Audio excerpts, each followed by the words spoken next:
puro mga senador ang binabaril eh. Bakit ba, ano ba yung I want to clarify, Mr. Engineer Hernandez. Ano ba yung sinasabi ng abogado mo merong 6 na senador kang babanggitin? Ano ba yun? Your Honor, ang banggit niya po siguro yung laman po ng computer ko. Actually, may mga congressman po na nandun na hindi po senador yung laman nung computer ko. So fake news yun, ha? May 6 na senador na nunumbrahan mo daw. Mga congressman yung nasa computer mo. Yes, yung nasa computer ko po, congressman po. Okay, thank you. So fake news nga. O naligaw si Raymond. Diba? Anyway, basta yung ating media, ingat naman tayo sa mga fake news. Kanina umaga, may napanood na naman akong fake news tungkol sa sarili ko. Hindi ko alam na nangyari yun eh. Mr. Senate President, I agree with you kasi maraming mga insinuations, nabanggit, Senator Sherwin Gatchalian, Senator J.B. Ejercito, kung sino-sino na lumalabas na pangalan. That's why we need to clarify kasi ikaw ang kinukote nung lawyer. And nasa national news ito eh. So in fairness to our colleagues, na hindi naman talaga nabanggit at wala namang katibayan, babanggitin na nakabitin at ikaw ang reference, the Senate President has to really clarify this matter. Because this is a sensitive issue. Hindi ba? Imagine, Senate Finance Committee, biglang sasabihin ng lawyer mo na, of course, he did not name names, pero may mga insinuations na sumunod, pinabanggit yung mga pangalan. So for the record, Engineer Hernandez, hindi totoo yun. Hindi po, Your Honor. Alright, thank you. Mr. Chair, follow up ko lang doon. Hindi na, Kahit na ikaw time ko na. Time mo na yan. May 7 minutes ka. Bryce, during the interview ng abogado mo, si Raymond Porton, Attorney Porton, sinabi niya na pinagalitan ka pa daw niya. Bakit ka daw namimili kung sinong sasabihin mo? Totoo ba ito? Hindi po, Your Honor. Ako po ang nagalit sa kanya kasi mali po yung information na lumabas. Ikaw ang nagalit sa kanya? Hindi naman po. Pero sa Pinagsabihan interview ko po niya, siya. sabi niya, pinapagalitan ka niya dahil namimili ka lang kung sinong ilalaglag mo. Hindi lahat sinasabi mo. Hindi po, Your Honor. Ako po nagsabi kay Attorney Fortune na wag naman maglabas ng information na wala pa naman tayong ebidensya. So sa ngayon, pinalitan mo na si Atty. Porton o siya pa rin? Siya pa rin po, Your Honor. Oh, siya pa rin. Tapos hindi kayo magkakaintindihan. Ano ba ito? Patuloy pa rin ang inyong relationship kahit na nagkababanggaan kayo? Sinabi ko naman po na pag inulit niya pa po, hindi ko na po siya ko-consider, Your Honor. Mr. Chair, may I move that next hearing, Atty. Porton be invited here? Because mabigat yung sinabi niya, Mr. Chair. Ito'y parang sort of... Consult tayo sa legal kasi abogado yan, lawyer eh. Yeah, we have to invite him as... Lawyer-client relationship. Tingnan natin. Tatanong muna tayo sa mga abogado. Hindi tayo abogado pareho eh. We have to invite him as a resource person, Mr. Chair. It's like a sort of Damocles hanging over our heads. Pag sinabi niyang gano'n, dapat pa klaruhin ninyo. It can be anybody. Pwede ako, pwede siya, pwede si Senator Risa, pwede si Senator Bam. Dapat maklaro ito. Kaya sana maimbitahan si Atty. Porton. I got the feedback. That's confidential yun. That's attorney-client privilege communication. So, pero bakit niya sinabi sa media, Mr. Chair? Ikaw, hamonin mo na lang. Wag na dito. Thank you, Mr. Chair. Salamat. Pero Mr. Chairman, yung kliyente na mismo, dinideny yung sinasabi ng kanyang abogado. No? So... Sige, Mr. Chair. Sa Soler, Mr. Chair, yung binhanap natin na tao na gumagawa ng fake na ID. Andito ba? Torigusa? Halika. Archibald Torigusa. Engineer, siguro may utang pa to sa inyo, no? Your Honor, malaki po utang pa sa amin. 24 million, ano? Opo, Your Honor. Mamaya, tanungin natin. Mr. Chair, yung movement ng resource person papunta sa upuan, deducted yun sa time, Mr. Chair, ha? Per segundo yung pagbilang nito. Kaya nga.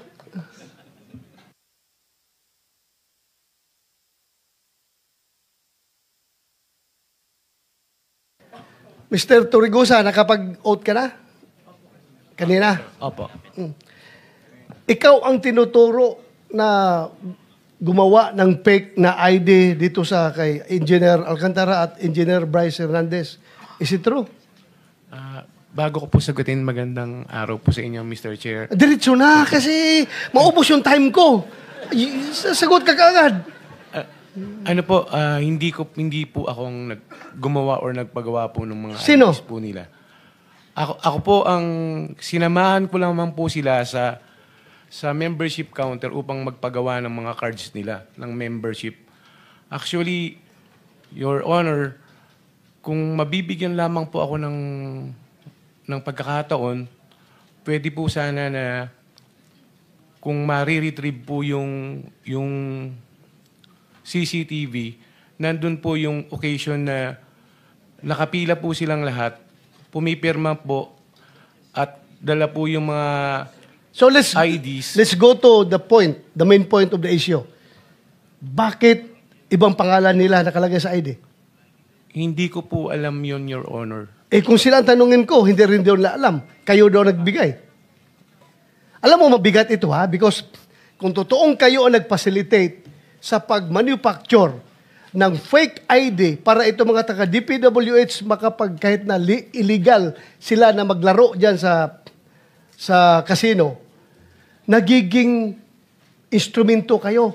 You are not only an accessory, you are an accomplice to the crime na inubos nila yung pera ng gobyerno sa paglaro dyan sa Soler dahil kayo ang nag-facilitate.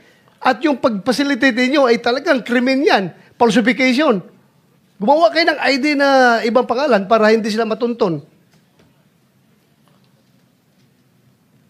Your Honor, Sino ang gumagawa ng ID doon sa Soler? hindi ko po talaga alam, Your Honor. Hindi nga. Sabi mo nga, yung nakapila sila doon. Sino ang nag-ooperate doon? Sa membership counter po, Sinong mga tao doon? yung mga empleyado po ng Soler, So, dinay mo ha, na hindi ikaw ang nag-facilitate ng pag-issue ng hindi po talaga, fake. Your Honor. Ako po, kung ang sinasabi ko nga po, kaya ko pong panindigan ng aking salaysay. Kasi ano po meron pong, kung may re-retrieve lamang po yung video, lahat po sila doon, nakapila po sila So, doon. sino ang nandoon, nagbibigay ng gumagawa ng ID? Magbigay ka ng pangalan. Ano po yun iba-ibang, ano po yun empleyado po, papalit. Sige, magbigay ka ng pangalan para patawag natin dito. Alam nyo, naubos ang pera ng Pilipinas dahil sa inyo Pina-allow nyo sila doon maglalaro ng fake na ID. Kaya hinigop nyo yung pera ng DPWH. Your Honor, kung mamarapatin nyo po, Oh. nung makilala ko po sila, naglalaro na po. Balik lang tayo sa tanong ko. Opo. You can give me names kung sino ang gumawa ng ID nila? Wala po akong knowledge, sir, pagkapangalan po Pero yung mga... Sino nga ang tao doon? Ikaw nga nag-escort doon, papunta doon. Sino gumagawa ng ID nila? Hindi ko na po maalala, sir. Your Honor, since 2022 pa po yung pangyayari po na yun. Sure ka, ha? Opo. You can be cited in contempt pag nagsinungaling ka dito. Hindi po ako nagsisinungaling. Ikaw lang ang hindi milyonaryo na makukulong ngayon dito. Lahat yan, milyonaryo bilyonaryo yung na-contempt namin. Ikaw wala kang pera, pero sasama ka doon sa baba. Ako nga po, Your Honor, yun po ang kinakasama ko ng loob. Siyempre. Huwag ka lang umiyak. Hindi po, ang inaano ko lang po, yung pati yung mga anak ko, saka yung nanay ko na nananahimik po. Kami po, lumalaban lang po ng pareha sa buhay. Alam ko, empleyado ka lang dyan Pero yung nga lang, tulungan mo kami na makuha ang katotohanan. Kaya ka pinatawag dito. Kasi kung alam namin na ikaw na diretso, hindi ka na namin tanungin. Papusasan ka na namin diretso. Kaya tanong ka namin para malaman namin kung sino itong malaking sindikato na ito Para paggawa ng programa hanggang pag-implement, hanggang sa paglustay ng pera na nakamkam nila. Kasama kayo sa sindikato dahil kayo ang nagbigay ng ID na Hindi fake. Hindi po talaga ako. Okay, wala kami ibigay na pangalan. Wala po ako kasi po akong kinalaman. Ma-retrieve mo yung CCTV doon na Kung 2022, hindi malabo na. Sabihin naman ng CCTV na good for 1 month lang maximum yung retention ng memory ng CCTV namin. 2022, malabo na. Kaya I am relying your human memory, not the CCTV memory. Your Honor, pwede pa pong pagbasihan yung membership card nila. Kasi real time po yung pictures po nila doon eh. Yung kung ano po yung picture nila doon, yun po yung araw na nagsipirma po sila nung ginagawa nila yung card. At doon din po nila prinisinta yung mga IDs. Okay, sige. Hanapin namin yan. Opo. You're not yet off the hook, ha? Papatawag ka pa rin namin. Okay lang po, Ha? Your Honor. Maraming Thank you. salamat po sa pagbibigay nyo na po ng Salamat. chance sa akin po. Dr. Ronald, Yes, sir. paano kayo nagkakilala ni na Bryce? Yun po yung meron pong insidente po sa Soler na pagbaba ko po ng hapon is meron po kaming players. Naglalaro po sila sa ibang tables, maingay po sila, masaya po sila. Ngayon, ang pagkakasabi po sa amin, sila po ay mga sabungero at mga kontratista. Ngayon po, si Mr. Loren Cruz, may nakakilala po sa kanyang tiga sa kanila, which is pinakilala lang po ako kasi mu-order po sila ng pagkain, na-decline po sila. Kaya po pumasok yung point na yung pagpapa-member po nila, pinaliwanag ko po sa kanila na yung kung ano po yung pribilehiyo pagka magiging member ka po ng isang casino po. Meron ka pong makukuha na libre pong pagkain, na libre na inumin, na libre na hotel rooms. Basta po naglalaro ka. Sayang naman po kasi kung naglalaro po sila, ma-accumulate po nila yun, makakakuha po sila ng libreng... Kailan yan? Nung October way back 2022 po, kung matatandaan ko po. Mr. Chair. Opo. Pasensya na po kayo, Mr. Chair. Continue. Opo. Ito po ang aking salaysay na Sige. Gaano kahaba naman yung salaysay mo? ay ano lang po ito, 3 page lang po. Sige, okay. Opo. Kasi Ronald, hindi naman naka-charge sa'yo. Hindi naka-charge sa akin, sir, ha? Sige. Tuloy. ako si Archibald de los Reyes Torregrosa, may hustong gulang Filipino na ninirahan sa 2203 P. Florentino Street, Sampaloc, Manila. Matapos mabatid ang aking mga karapatan sa ilalim ng umiiral na batas at nanunumpa ng maayon sa batas at malayang kusang loob na nagsasalaysay.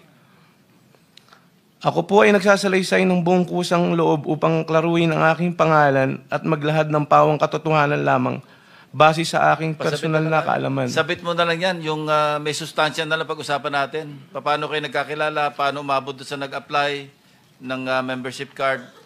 Yung po yung, ito po yung ano. Sige, diretso mo na lang doon kasi alas 12 na. Apo, yung po yung kinikwento ko po sa inyo po, Mr. Chair, kanina po, na kung bakit ko po sila nakilala, yung po yung kasi pag araw-araw po ako sa casino, alam po namin yung mga bagong mukha din po doon at mga bagong... Tapos na tayo doon. Paano sila nakapag-apply ng membership card? Magkaiba yung membership Apo, card. bumalik po sila po. Sandali. Apo. Magkaiba yung membership card saka yung fake ID, hindi Apo, ba? opo. Okay, paliwanag mo yun.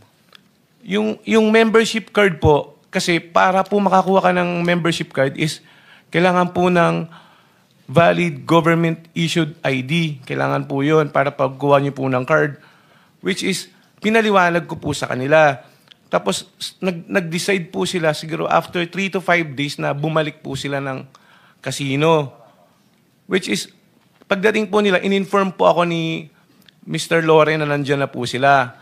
Kung pwede daw tulungan ko po sila ng pagpaprocess po nung mga cards po nila. Makikita mo naman po doon po sa CCTV na sinamahan ko po sila doon sa pila.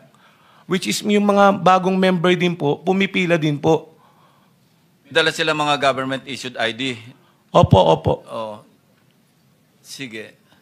Opo, pumipila din po sila. Tapos pagdating po doon sa counter, pag tinawag na po yung pangalan mo, pipirma ka po, tapos pipicturean ka, yun po yung lalabas po doon sa card mo.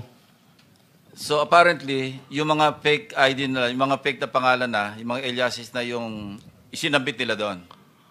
Hindi ko po alam, Your Honor, Hindi nga. sila... Yun ang lumalabas sa kanila. Anong pangalan sa membership card? Kung ano Halimbawa, po yung ilagay po nila dun sa lisensya po. Or kung ano po yung mga valid issued government IDs na... So, ibig sabihin, wala kang kinalaman doon sa kanilang mga fake ID, yung government-issued ID like driver's licenses. Wala kang kinalaman doon kasi pagbalik nila, dala na nila yon. Opo. Thank you. Your Honor. Thank you, Mr. Chair. I would like to go to DBM. Yes, Mr. Chair. Layo, sir, oh. From casino to DBM.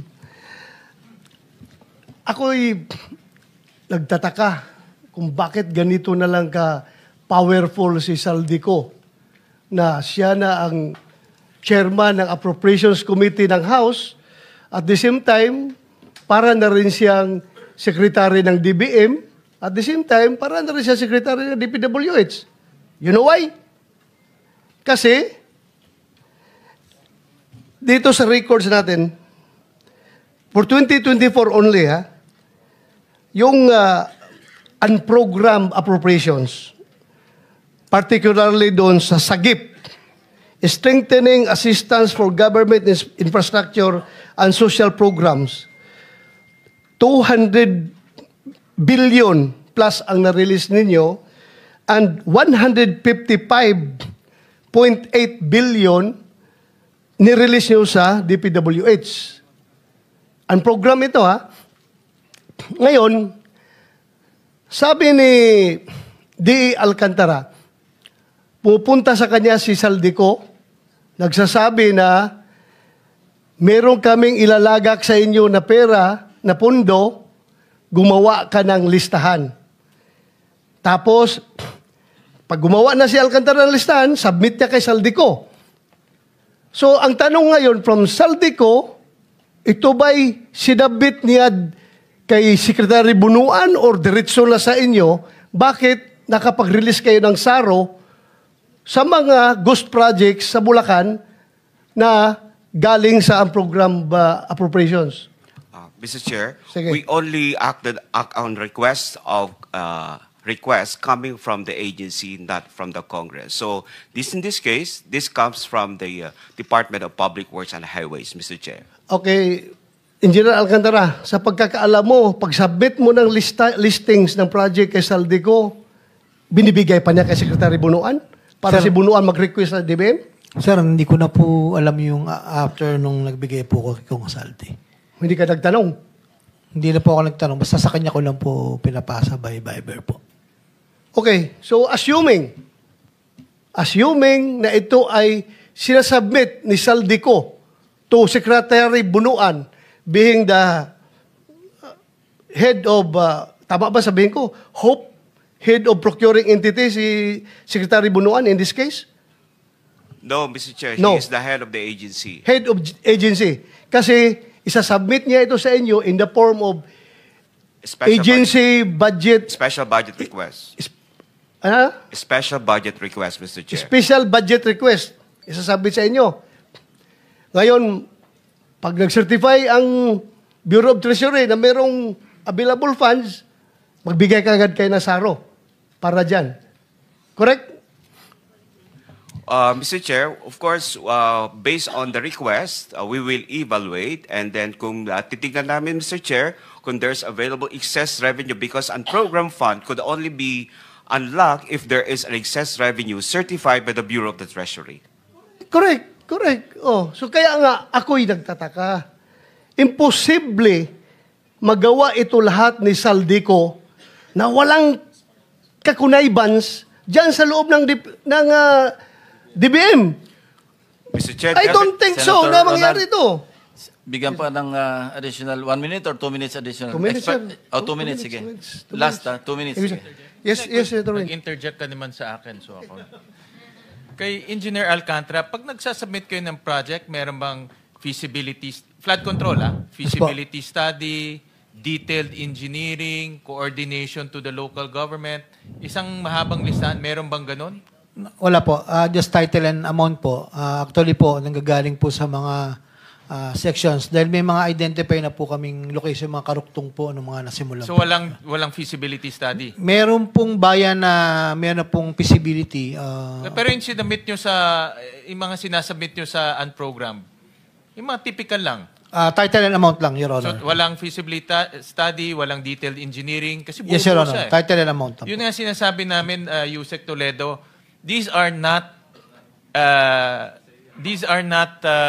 shovel-ready projects.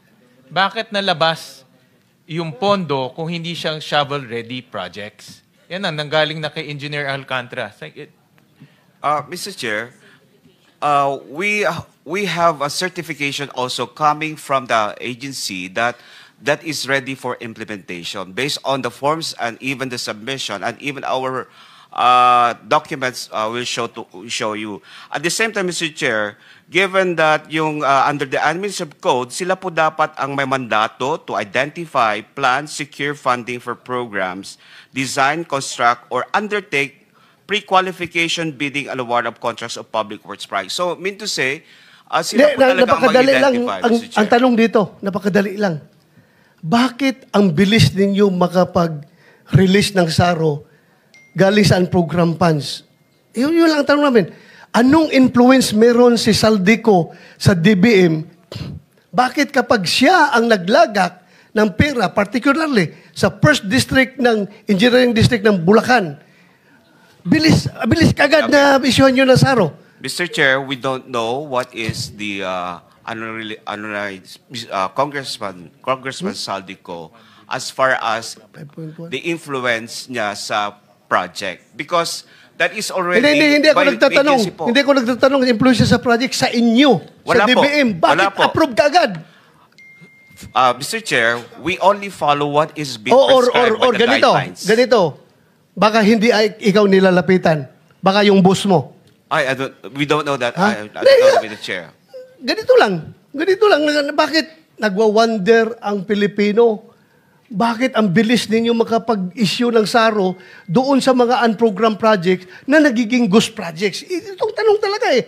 Ito ang tanong. Bakit ang bilis ninyo makapag-issue? Sabi nga ni Sinwin, that should be, ang standard nyo is shovel ready. Meaning, pag-issue na ng SARO, pag-implement, tabol kagad, pala kagad, ganon. Ito'y ghost projects. Paano kayo nakakaroon ng shovel ready na ghost ang napuntahan? We don't know Ano about, ito? Mr. Chair, we don't know about the ghost. Kasi ghost project could only be determined once it's not being approved as one. The pondo, hindi namin malalaman, Mr. Chair, kung ghost siya o hindi. Kaya nga, Pero yung as to preparation or submission po ng budget, ang nanggagaling lahat po dyan because we have also charter to follow na kung hindi namin i-release based on the request at nag-comply lahat po sa requirements, then kami naman po ang mananagot. So, based on our charter, we follow what is in our charter and of course, release the document based on that charter, Mr. Chair. So, meron po kami sinusundan talaga, Mr. That is published in our website. Alam mo, kung gusto, maraming dahilan. Kung gusto, maraming paraan. Pag ayaw, maraming dahilan. Alam mo, pareho tayong nasa gobyerno, gusto sana namin mag-cooperate kayo fully. Bakit ganito? Let us, please help us to answer the question why. Hindi lang question ko yan. Question ng taong bayan. Kung bakit kapag mga project na gusto ni Saldico, ang bilis ninyong maka-issue ng SARO. Yun lang akin, ha? Ay, hindi kita pinopolt, Mr. Yusek, ha? Hindi ikaw ang may kasalanan. Hindi kita pinopolt dito. You have now 5 seconds. 5 seconds, sir. Nagtataka lang ako, bakit ang DBM ang bilis maka-release ng SARO para sa mga request ni Saldico? Yun lang. Yeah, Mr. Chair. Sige, respond na lang and then time's up. Lahat po tayo, sir, Mr. Chair, we are ruled by law. So we follow what is in the law, what are the rules and regulations. Yun lang po ang masasabi ko. We have the charter, and we have to obey that charter, and we have to follow that. Because kung di namin sundan yun, kami naman po ang malalagot. Kaya That's my concern. as I've said, Tapos na po yung time nyo. Sir, Tapos ka na kunti lang. Sige. Hindi kita pinopolt dito. Huwag mo sabihin na, baka sabihin mo na naman si Senator Bato, gustong baliin ko yung batas para, sumunod tayo sa batas. Yeah. Ha? Thank you, Mr. Chair. Sumunod tayo sa batas, pero ang tanong ko lang, sana may sagot. But anyway, hindi mo kayang sagutin, Wala tayong magawa. Thank you, Mr. Thank Chair. you, Senator De La Rosa. Senator, before I recognize, i-clarify ko lang kay Archibald, empleyado ka ba ng Soler? Hindi po, Your Honor. Paano ka napupunta doon? Paano ka nakapag-influence ng ganon? Ako po ay matagal na pong naghahanap buhay po sa Anong job description mo? casino po. Sa casino po. Specifically, anong job description mo?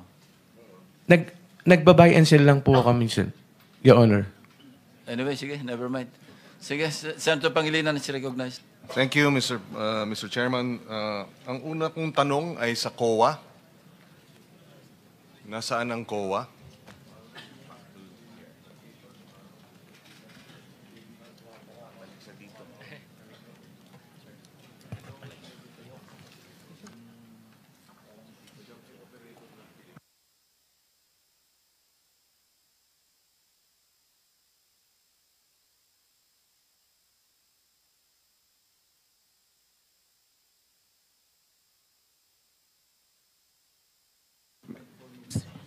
Ms. Sunico, you are from the COA?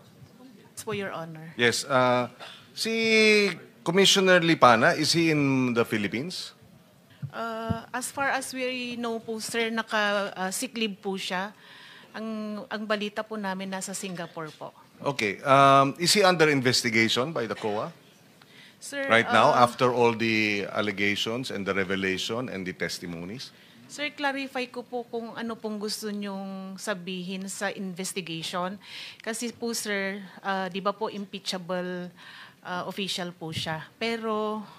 No. With respect to your internal, your internal processes as a commission, hindi naman pwedeng maghihintay kayo ng impeachment? Should you not also have your internal investigation?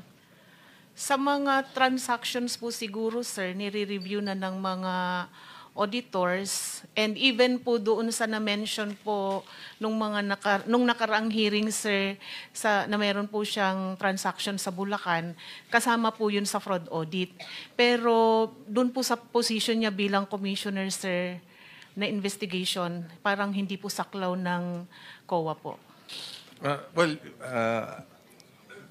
Ibig sabihin, hanggat walang impeachment investigation or complaint, walang aksyon ng COA sa ganitong klaseng sitwasyon?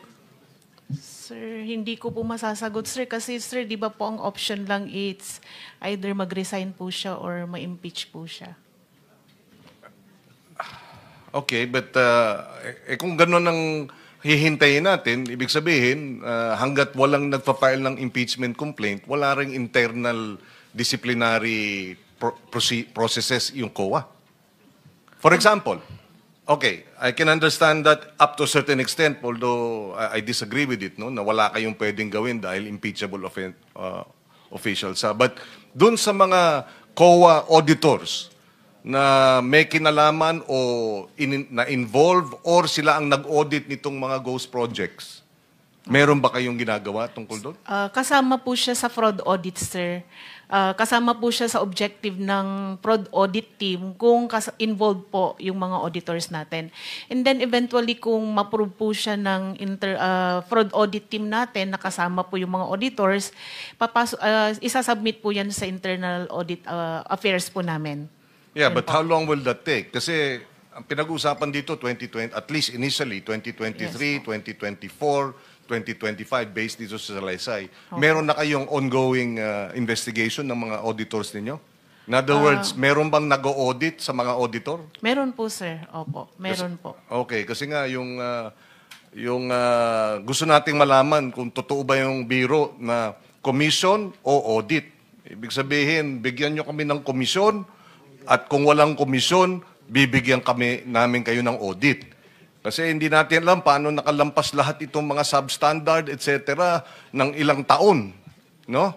So, we need that information in the next hearing. If you can at least submit an updated, ano ang update doon sa mga investigation ng mga auditors that may have yung fraud, unit. What do you call it? Fraud Audit Office po, sir. Okay. Opo. But as far as I'm concerned po, sir, wala na po din doon sa team yung mga auditors natin sa Bulacan First District Engineering Officer. Na-reshuffle na po sila. Opo. Bakit naman reshuffle? Baka mamaya kung saan mo sila dalhin, doon naman sila gagawa ng kanilang kalokohan, hindi ba? Hindi po, sir. Wala na po sa auditing unit po. Yes, but should not there be a deeper investigation? Were they involved? May ongoing na po, sir. Okay, so we want the update.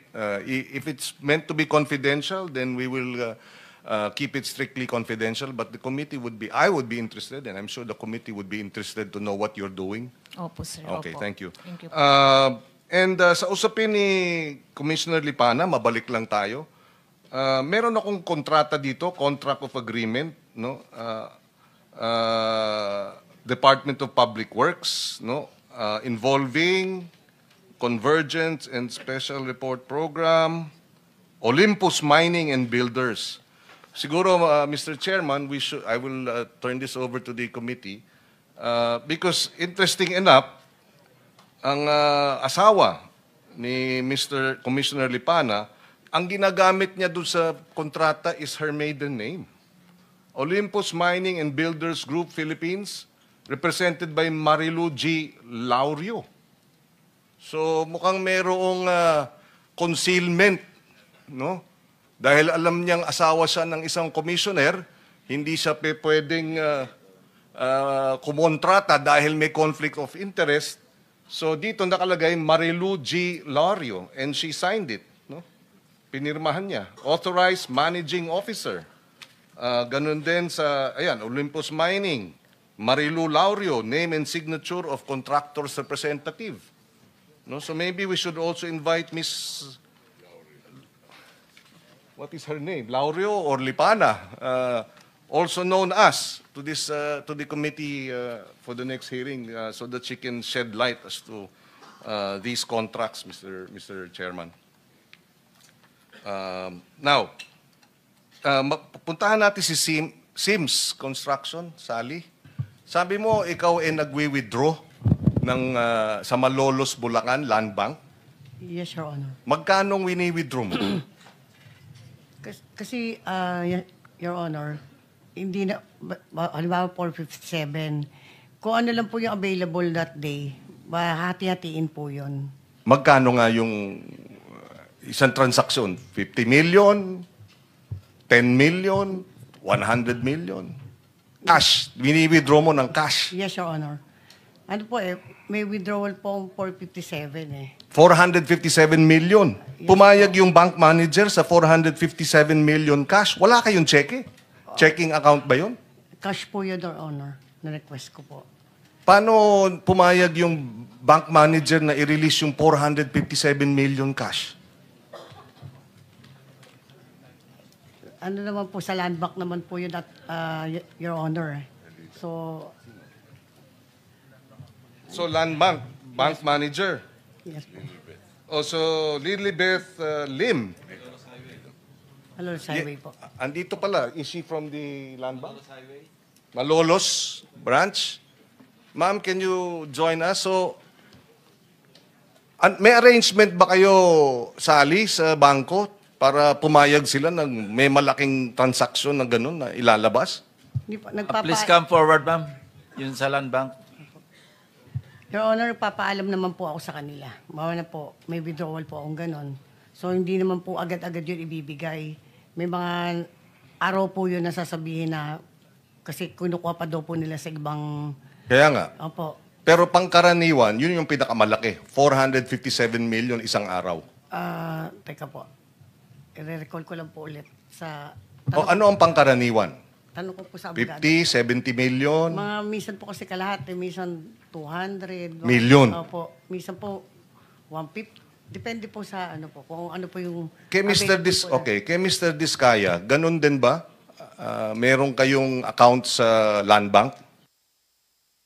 Yes, Your Honor, meron po. Tapos dinideposit sa inyong account sa land bank yung pondo ng DPWH? Your Honor, ano po, LDAP po. LDAP. ibig po sabihin yung mula po sa DPWS pag binayaran kanila, papasok na po yun sa account mo.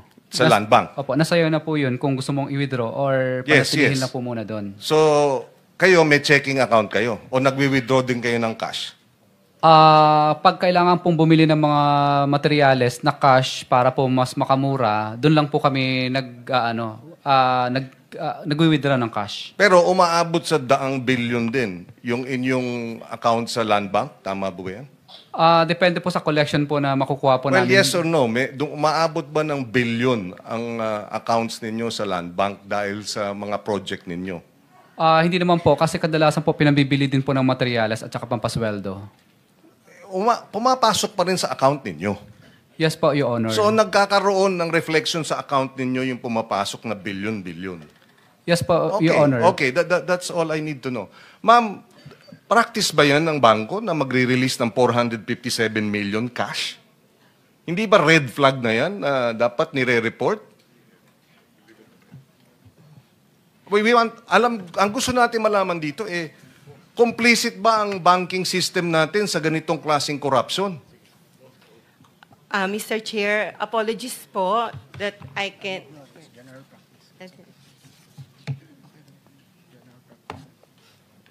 Kindly stand up, ma'am. So you can administer your oath. Do you swear or affirm to tell the truth, the whole truth, and nothing but the truth in this proceeding? Yes po. Thank you. You may take your seat. Please proceed.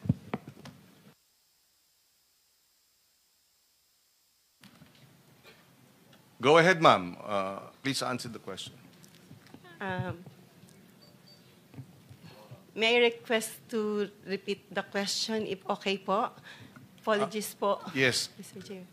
Ganun ba ang patakaran? You can have 457 million pesos cash released as a bank on a single day, and wala ba, di ba red flag na yan? Di ba dapat nire-report na yan? We want to know if the banks are complicit in this the illegal transactions using government funding. You're land bank, di ba? Yes. The land bank is, once the transaction is more than 500,000, it will be automatically captured by the system and be reported as covered transaction report. And it's that's automated po once it is over 500,000. That's all you do? At first, that is what we Yeah, are that's the law, doing. but Yes. that's all you do. Wala ba kayong know your customer? Nagwi-withdraw ng 457 million, okay lang? We have- report lang na over 500,000? We have due diligence and KYC as well upon opening up the account po, Mr. Chair. So how did this happen? In particular account po, it is, according to bank secrecy, we need to request for the consent of the, of the client. Miss Sims, Miss Sally, okay lang siyang magpaliwanag? Under the bank? Yung ano, paalam lang po ako sa attorney ko. Waiver of your rights to under the bank secrecy law. Yes, Your Honor.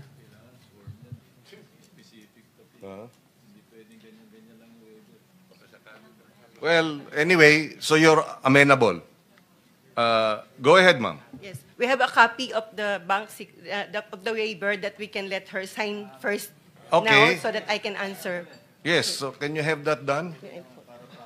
Well, while we're waiting for that, what we want to find out is paano nangyayari na 100 milyon, kalahating bilyong piso, parang pikit mata ang ating banking system. Senator Pangilinan, for the information of the body, meron tayong kopya ng lahat ng ledgers ni Sims, ano?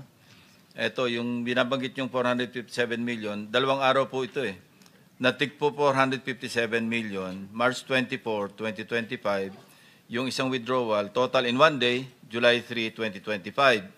Ito yung sinasabi ni Ms. Santos, parehong delivered do sa office ni Engineer Bryce Erickson Hernandez. No? marami po rito. Ibibigyan ko kayo ng kopya. Yes, thank At, you. i-reproduce natin. Marami po. Merong withdrawal na 180 million.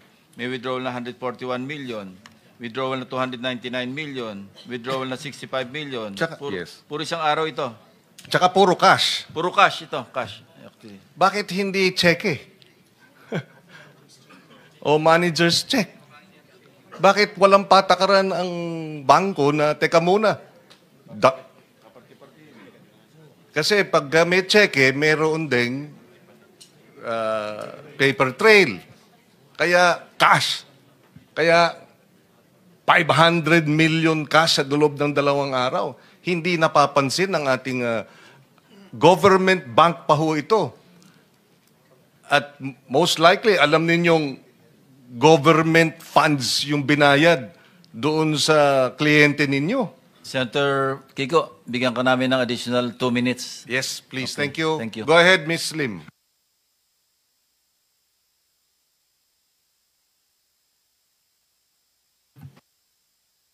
Mr. Chair, since we already have the signed consent of Ma'am Sally Santos, can I explain the process flow? Because before it came through her account, will it be all right po? Okay. The process is, since Ma'am Sally Santos is recognized by the DPWH as their contractor and listed in their list of creditors, then the process flow is the funds. Okay, although everyone knew it, that it came from the notice of cash allocation from the Department of Budget and Management. Then it goes to Land Bank, to the DPWH Central Office account. Then head office maintained with South Harbor. Then the South Harbor DPWH will issue a notice of cash allocation intended for the DPWH Bulacan First Engineering District Office. So upon receipt of the Bulacan First District Office, they will issue an advice of checks issued and canceled. So that advice of checks issued and canceled coming from them with the regulation of the Bureau of Treasury for the 24 hours period before they can withdraw it or before they can credit it to the respective accounts of the contractors. So after the 24 hours, the following day, they will issue the list of due and demandable accounts payable, advice to debit accounts, that is the LDDAP ADA. They will send us that ADA, and then Land Bank will process it through the financial system. Then upon uploading, it will automatically credited to the different accounts, a passbook account of the different contractors. So once we receive that different accounts, that it will credit the account of intended for Ma'am Sally Santos. And that amount that she withdraw is not necessarily a one-time credit. It's on different LDDAP number po.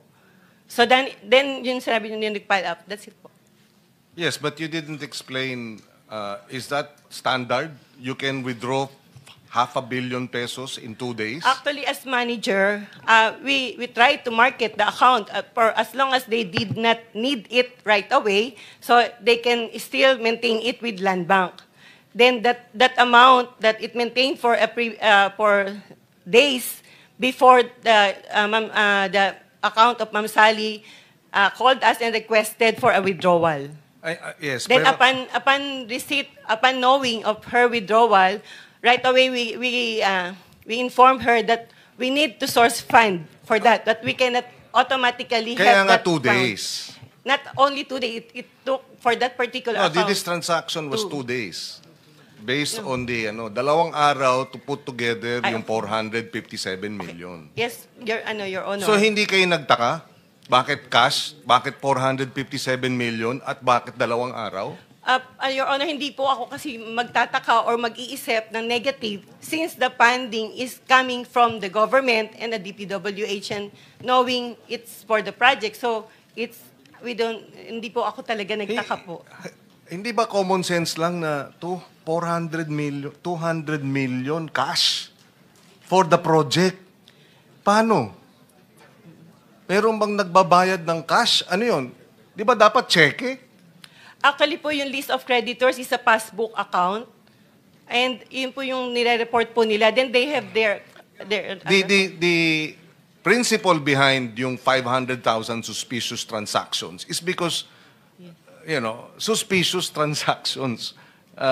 Kumbaga, so hindi suspicious transaction yung kalahating bilyon, 2 araw nilabas? Cash? Your Honor, to be honest, kasi hindi ko po, I am not an engineer or you support every project, hindi ko po alam kung ano po yung project na yun or whatever, since it's a deposit account, yung depositor na po talaga yung nakakaalam. It's hard, well, anyway, as bank manager, it's hard to believe na hindi katakataka na sa loob ng 2 araw, yung pondo ng gobyerno pwedeng ilabas ng kalahating bilyong piso na basta-basta.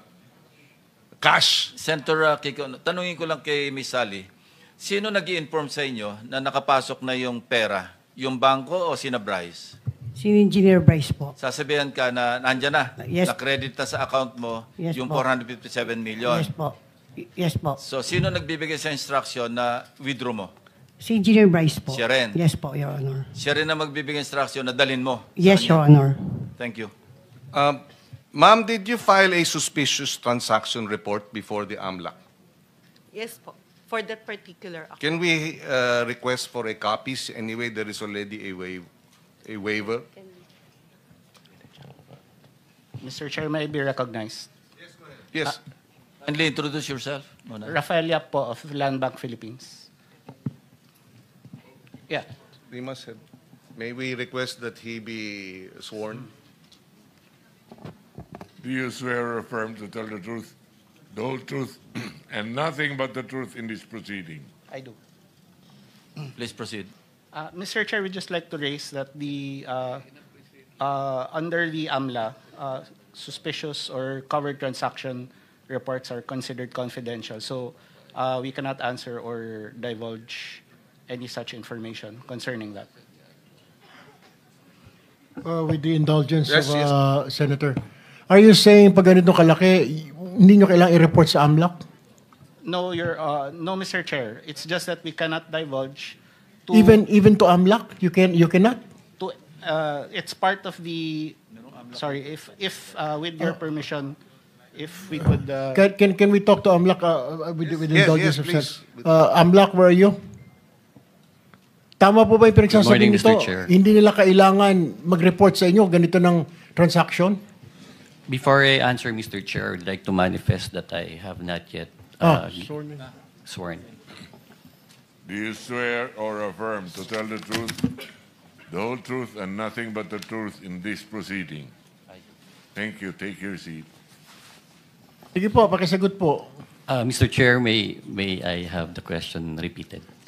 Question is, sinasabi niya, may confidentiality, hindi lang kailangan i-report sa inyo yung ganung kalaking mga transactions. I mean, almost half a billion. Tama po ba yun? They don't have to report it? Your Honor, yung po ang pag-report po nila ng STR, subject to the risk appetite po ng covered institution po. So it depends on the parameters or guidelines na nasa policy po nila. Sir, paki-simplify kasi marami yung nakikinig sa atin. Yung po, hindi natin maintindihan. Yung layman term lang po, layman's term na gamitin po ninyo. Pwede ba, ang tanong ko po, pwede pa na hindi po nila i-report ng bangko halos kalahating bilyon na. Meron pong illegal na po na nangyayari. Mr. Chair, I'm sorry, Sen. Well, that's my own question. That's my only question. Yes po. Yung pong transaction po kasi, kung beyond the threshold amount po, automatic po, yung 500,000 pesos po, automatic po nire-report po yan as a CTR. Ngayon po, sa batas po natin, may mga circumstances po na naka-enumerate doon kung kailan pwedeng i-report as STR po ng bangko. Suspicious transaction report po. Okay. So, kung sa kanila pong discretion po, ang interpretation po nila is papasok po yung transaction, even if it's beyond the 500,000 pesos po, they can report that also as an STR. Oh, okay, so, okay lang, I can proceed? Yes. So, a suspicious transaction report was submitted to you, AMLA. Of course, that suspicious transaction report now, they're saying, is they cannot divulge the contents of that report, right? Because the law says so. Tama ba, Mr. Amla?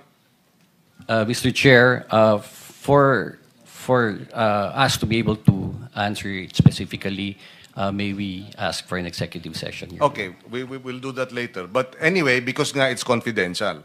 Now, my question Senator Kiko, you have 24 seconds. is, aren't you buried with all these reports that you're not able to act on it?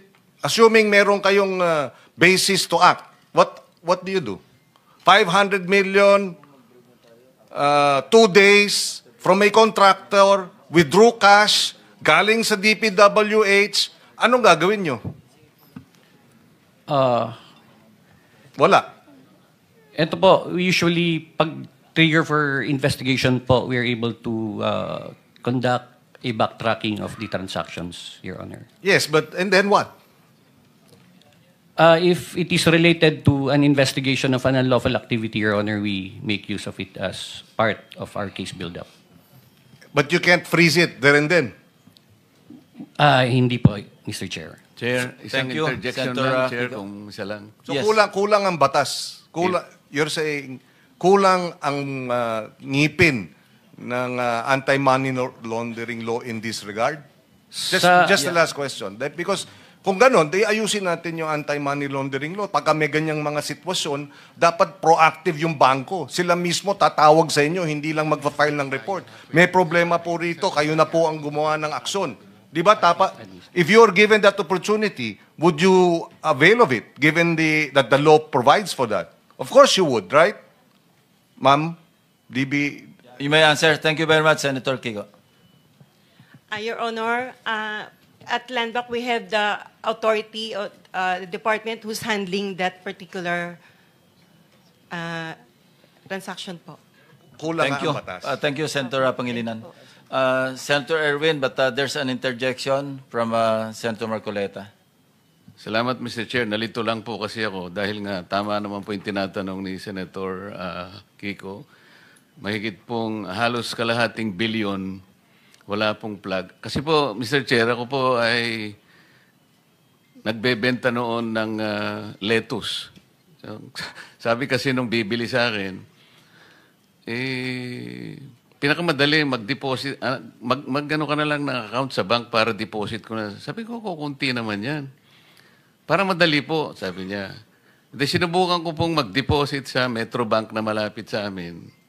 Siyempre po, yung parang marginal deposit, mga 10,000 pesos lang naman. Nireject po ako ng bangko sapagkat congressman po ako. Noon po ito. Meron po kayong acronym na 3-letter word, parang potential... PEP, Politically Exposed Persons. Ayan, ganun. Bakit po 10,000 lang pong ino-open kong account?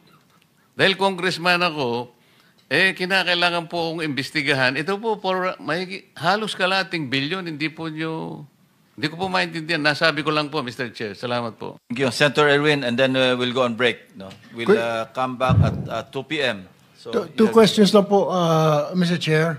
Kasi para po doon sa AMLAC, isa pong policy gap. Would you agree with me, sir, na isa pong policy gap ito na hindi pala uniform ang policy ng banks on how to treat transactions? Hindi pare-pareho?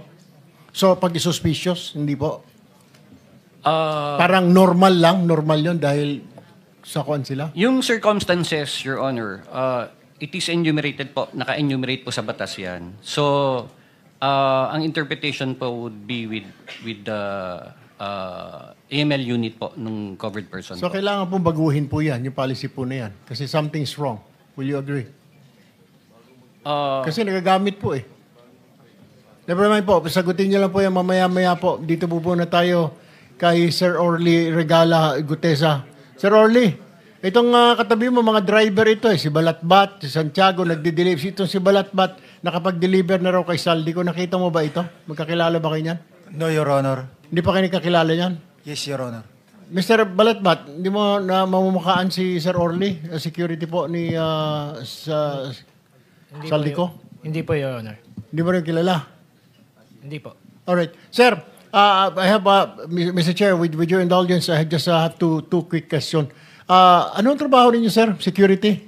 Bago po kayo nag-security, anong trabaho ninyo sa Philippine Marine? Sa infantry, artillery, ano saan po kayo?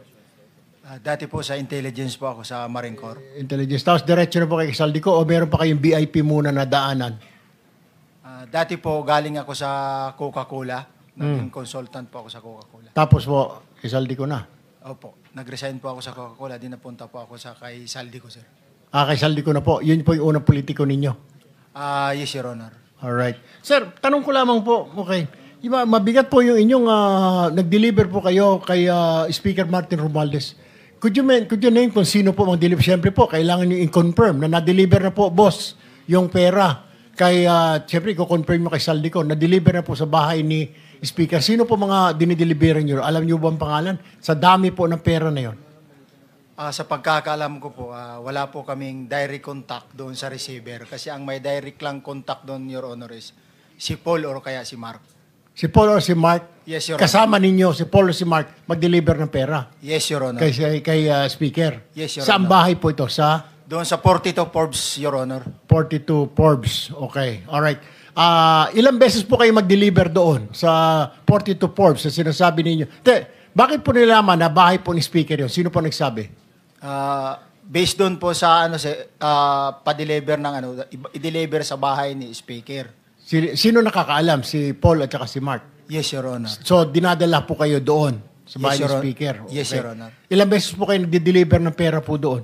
Simula po nung pag-start ko doon is ang actual ko pong deliver is 3 beses, Your Honor. 3 beses? Yes, Your Honor. Sa isang delivery, ilang maleta po ang dinideliver niyo doon sa 42 Forbes? Yung sa 42 Forbes, sir, Your Honor, yung sa nakuha naming 46 doon sa Bali noon, inakyat mo na yun sa bahay nila sa Horizon. Din nung ibinaba yung 46, naging 35 na lang yung box na naibaba. Dinala saan? Doon sa 42 Forbes na, Your Honor. Sa bahay mo ni Speaker? Yes, Your Honor. Ilang beses kayo nag-deliver doon? Minsan lang? Ilan? Ako, during that time, 3 beses sa akin, pero based doon sa group chat namin is, kasi namumonitor ko po yung group chat ng movement ng duty ng basura. Is 3 times a week, most likely, lalo na pag December. Pare-pareho ba yun? Kung ilang maleta na deliver mo, ganun din yung ibang grupo na halaga o na amount ng maleta, equivalent na maleta? No, Your Honor. Hindi ko na sila mamonitor kung ilan yung maleta na idinideliver. Pero 3 times a week ang delivery doon sa 42 Forbes? Most likely, Your Honor. Sinasabi mo ng bahay ni Speaker? Yes, Your Honor. Gaano katagal po ito? Ilang buwan po ito na 3 times a week, 3 times a week? Ilang buwan po ito? Nung time ko po, from December po yun, December eh. Hanggang nandoon po ako noon. Ganun yung... Kailan po yun? Kailan ba kayo malis? August 5 lang po.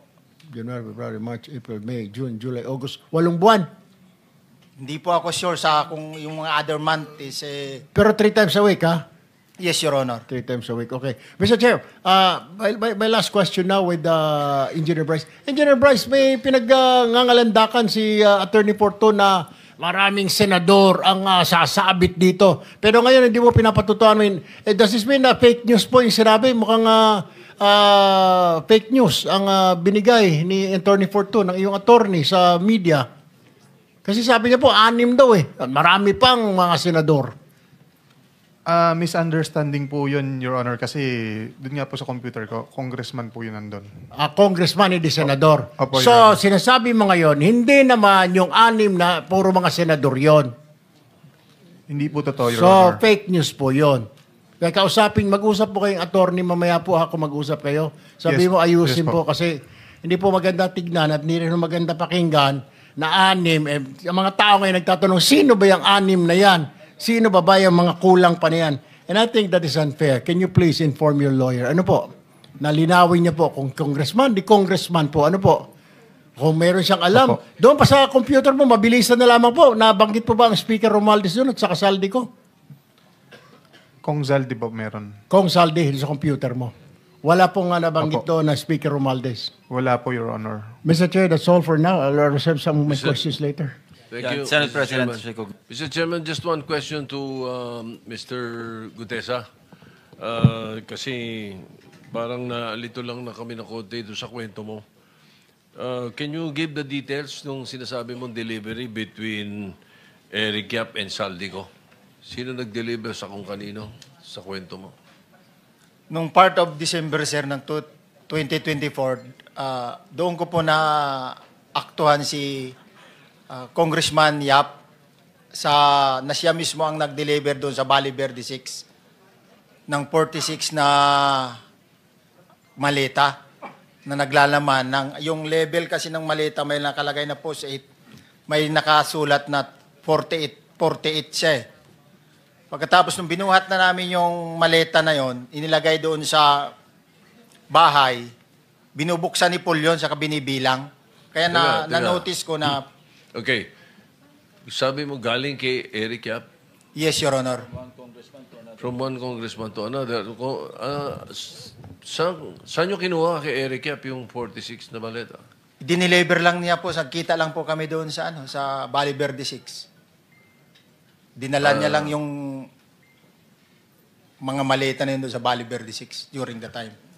Tapos kayo ang nag-deliver sa? Nung inilipat po namin sa sakyan, dinala na namin sa Horizon yung mga maleta na yun. Yun yung 46 na sinasabi mo? Yes, Your Honor. Okay, thank